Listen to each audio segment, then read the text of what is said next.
السلام عليكم ورحمة الله وبركاته. أشهد أن لا إله إلا الله وحده لا شريك له وأشهد أن محمدا عبده ورسوله. أما بعد فأعوذ بالله من الشيطان الرجيم. بسم الله الرحمن الرحيم. الحمد لله رب العالمين الرحمن الرحيم مالك يوم الدين إياك نعبد وإياك نستعين اهدنا الصراط المستقيم صراط الذين أنعمت عليهم غير المغضوب عليهم ولا الضالين. സ്നേഹബഹുമാനമുള്ള സഹോദരങ്ങളെ, നമ്മുടെ പ്രിയങ്കരായ ഇമാം ഹസ്രത്ത് ഖലീഫത്തുള്ള അഹമ്മദ് അസീം അയ്യദഹുല്ലാഹു തആല ബിൻ നസീസ് 2025 ഡിസംബർ മാസം 12-ാം തീയതി നടത്തിയ ജുമാ ഖുതുബയുടെ പ്രധാന ഭാഗങ്ങളാണ് ഇന്ന് നമ്മൾ നിങ്ങളുടെ മുമ്പാകെ അവതരിപ്പിക്കുന്നത്. പാരിത്രിക ലോകത്തിന് വേണ്ടിയുള്ള കരുതൽ നടപടികൾ എന്ന വിഷയത്തെ ആസ്പദമാക്കി ഹസ്രത്ത് ഖലീഫത്തുള്ള അല്ലാഹു തആല വിശുദ്ധ ഖുർആനിലെ അനേകം വചനങ്ങളിലൂടെ നമുക്ക് മുന്നറിയിപ്പ് നൽകിയിട്ടുണ്ട്. അതായത് ഭൂമിയിലെ ജീവിതം ഒരു താത്കാലിക ഇടനാഴിയാണ് എന്ന്. നമ്മുടെ യഥാർത്ഥ ലക്ഷ്യത്തിലേക്ക്, പാരിത്രിക ലോകത്തേക്ക് എത്തുന്നതിന് മുമ്പ് യാത്രക്കാർ എന്ന നിലയിൽ നമുക്ക് ഇവിടെ യാത്ര അവസാനിപ്പിക്കേണ്ടതായിട്ടുണ്ട്. ഒരു വ്യക്തി വ്യക്തമായും മനസ്സിലാക്കേണ്ടതായിട്ടുണ്ട്. അതായത് അവൻ്റെ ഭൂമിയിലെ വാസത്തിന് സമയപരിധിയുണ്ട് എന്ന്. ഈ താമസ സമയത്ത് തൻ്റെ സൃഷ്ടാവ് സ്ഥാപിച്ചിരിക്കുന്ന തത്വങ്ങളിൽ ഉറച്ചു നിന്ന് ജീവിക്കേണ്ടതായിട്ടുണ്ട്. ഭൂമിയിലെ ജീവിതം ഒരു അനുഗ്രഹമാണ്, ഒരു സമ്മാനമാണ്. എന്നാൽ അതൊരു പരീക്ഷണവും കൂടിയാണ്.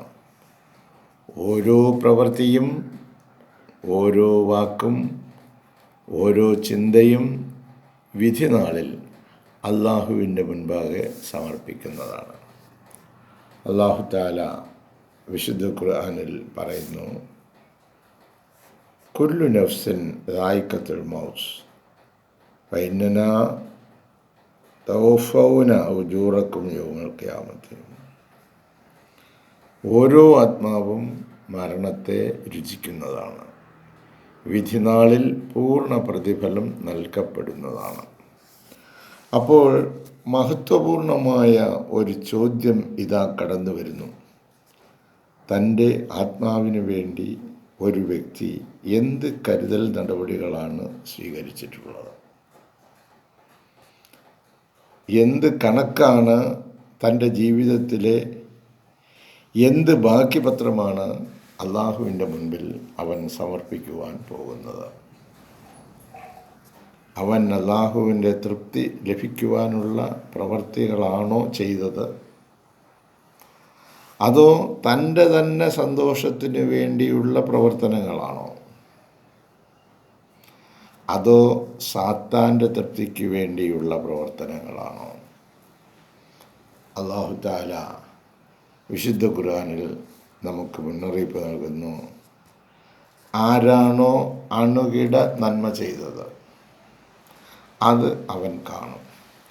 ആരാണോ അണുകിട തിന്മ ചെയ്തത് അതും അവൻ കാണും. മറ്റൊരു വചനത്തിൽ അല്ലാഹു പറയുന്നു, തീർച്ചയായും ഏറ്റവും നല്ല കരുതൽ നടപടി സ്വാത്വികതയാകുന്നു. വതസവ്വദൂ ഫഇന്ന ഖൈറസ്സാദി തഖ്വ. അതെ, തഖ്വയാണ് കരുതൽ നടപടികളിൽ ഏറ്റവും അനിവാര്യമായിട്ടുള്ളത്.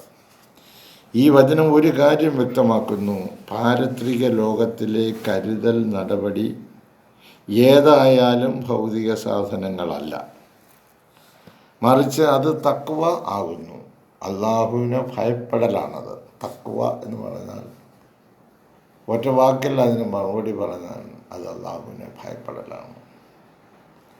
നിഷ്കളങ്കതയാണത്, സമർപ്പണമാണത്. ആരാണോ തഖ്വ ആർജിക്കുന്നത് അവൻ എല്ലാം നേടി. അവൻ്റെ വാക്കിലും പ്രവൃത്തിയിലുമെല്ലാം അള്ളാഹുവിനെ ഭയപ്പെടുന്നു.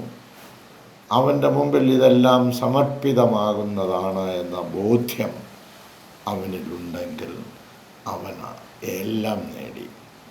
ആരാണോ തഖ്വയെ അവഗണിക്കുന്നത് അവന് എല്ലാം നഷ്ടമാകുന്നു. ഇന്ന് നമ്മൾ എങ്ങോട്ട് തിരിഞ്ഞു നോക്കിയാലും ഈ ഒരു ഏർപ്പാട് മാത്രം കാണാനില്ല. തഖ്വ എന്നത്, അതായത് അള്ളാഹുവിനെ ഭയപ്പെടുക എന്നത് മാത്രമേ നമ്മുടെ ഒന്നും വീടുകളിലില്ല. നമ്മുടെ മാതാപിതാക്കളോ ബന്ധുക്കളോ സ്വന്തക്കാരോ കൂട്ടുകാരോ എവിടെ ചെന്നാലും അവർ അതൊരു വിഷയമേ ആക്കുന്നില്ല. അവരുടെ ഭൗതികമായ കാര്യങ്ങൾ നേടുന്നതിനും സാധിക്കുന്നതിനുമായിട്ട് അവരെന്ത് ഉപായങ്ങൾ വേണമെങ്കിലും പറയുകയും അത് ചർച്ച ചെയ്യുകയും ചെയ്യും. എന്നാൽ അവരുടെ ഭവനങ്ങളിൽ വിശുദ്ധ ഖുർആനോ വിശുദ്ധ റസൂൽ കരീം സല്ലല്ലാഹു അലൈഹി വസല്ലമയുടെ ഉപദേശ നിർദ്ദേശങ്ങളോ കാലത്തിൻ്റെ ഇമാമിനെ കുറിച്ചുള്ള കാര്യങ്ങളോ അവർ സംസാര വിഷയമാക്കുന്നതേയില്ല. തഖ്വ കരസ്ഥമാക്കുവാൻ ഒരുവൻ തീർച്ചയായും അവൻ്റെ സൃഷ്ടാവുമായി ബന്ധപ്പെടേണ്ടതുണ്ട്. ഭക്തിയിലൂടെ അവൻ അത് നിലനിർത്തുകയും വേണം.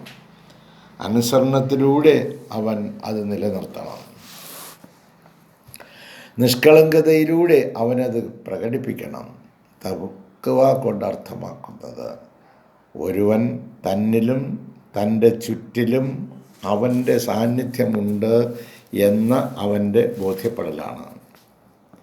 തന്നിലും തൻ്റെ ചുറ്റിലും അവൻ്റെ സാന്നിധ്യം, അള്ളാഹുവിൻ്റെ സാന്നിധ്യമുണ്ട് എന്ന ബോധ്യം തനിക്കുണ്ടാകുക എന്നതാണ്. അവൻ്റെ ശക്തിയെ അംഗീകരിക്കലാണത്. അവൻ മാത്രമാണ് ആദരവും ഭയവും അർഹിക്കുന്നത്. അവനെ അല്ലാതെ മറ്റൊന്നിനെയും ആരാധിക്കാതിരിക്കുവാൻ അവനെ തടയുന്നതും പ്രസ്തുത ഭയവും ആദരവുമാണ്. ഈ ആദരസൂചകമായ ഭയം, ഭക്തിയും ബഹുമാനവും അതോടൊപ്പം അള്ളാഹുവിൻ്റെ ഏകത്വത്തിലുള്ള ഉറപ്പും ഒരു മനുഷ്യനെ അള്ളാഹുവിനെ മാത്രം ആരാധിക്കുന്നതിൽ കൊണ്ടെത്തിക്കുന്നു. അവനോടൊപ്പം മറ്റൊന്നിനെയും പങ്കുചേർക്കാതെ എന്ത് പ്രവൃത്തി ചെയ്താലും എന്ത് ചിന്ത അവൻ പരിഗണിക്കുമ്പോഴും അള്ളാഹു കാണുകയും കേൾക്കുകയും ചെയ്യുന്നു എന്ന ബോധം അവനിൽ കടന്നു വരുന്നു. ഈ ബോധ്യം സാത്താൻ അവനെ ചെയ്യാൻ പ്രേരിപ്പിക്കുന്ന തെറ്റിൽ നിന്നും അവനെ തടഞ്ഞു നിർത്തുന്നു.